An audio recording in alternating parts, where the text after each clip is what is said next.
Hi friends, welcome back to tasty recipes. ఈరోజు recipe Ugadi పచ్చడి. ముందుగా అందరికీ ఉగాది శుభాకాంక్షలు. తీపి, పులుపు, కారం, ఉప్పు, వగరు, చేదు కలిసిన షడ్రుచుల సమ్మేళనం ఈ ఉగాది పచ్చడి. ఉగాది పచ్చడి తయారు చేయడం కోసం ముందుగా ఒక గిన్నెలోకి ఒక పండిన అరటి పండుని గుజ్జులాగా చేసుకుని తీసుకోవాలి. ఇంకా దీనిలోకి కొత్త బెల్లంని తురిమి ఉంచుకోవాలి. ఆ తురుముకున్న బెల్లం ఒక 4 టేబుల్ స్పూన్ల వరకు వేసుకోవాలి. ఈ ఉగాది రోజు తయారు చేసే ఉగాది పచ్చడిలో కొత్త బెల్లము ఇంకా కొత్త చింతపండు వాడతాము. బెల్లంని మరీ పెద్ద పెద్ద ముక్కలు కాకుండా ఇలా తురుముకున్నాము అనుకోండి, త్వరగా మెత్తపడి త్వరగా కలుస్తుంది. బెల్లం తురుముని అరటిపండు గుజ్జులోకి బాగా కలిపేసి ఉంచేటప్పటికి మనం మిగిలినవన్నీ ఇందులో వేస్తాం కదండి, అవన్నీ వేసేటప్పటికి ఈ బెల్లం కూడా కరుగుతుంది.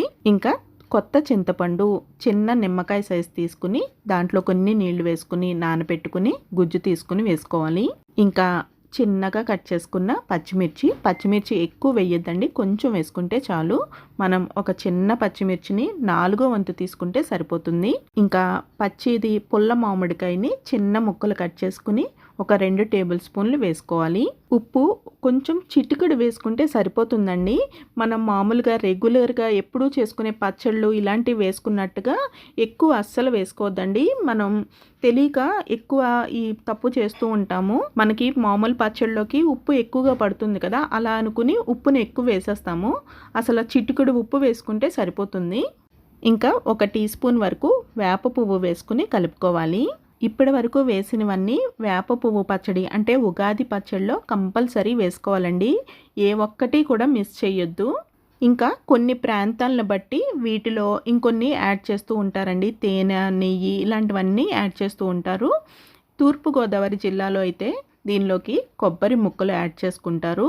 ఇంకా వేపిన శనగపప్పు, పుట్నాల పప్పు అంటాం కదా, ఆ పప్పుని వేస్తారు. ఇంకా కొంచెం తేనె వేస్తారు. తేనె అంటే ప్యూరిటీ అంటారు కదండి, అందుకని తేనెని కూడా వేస్తారు.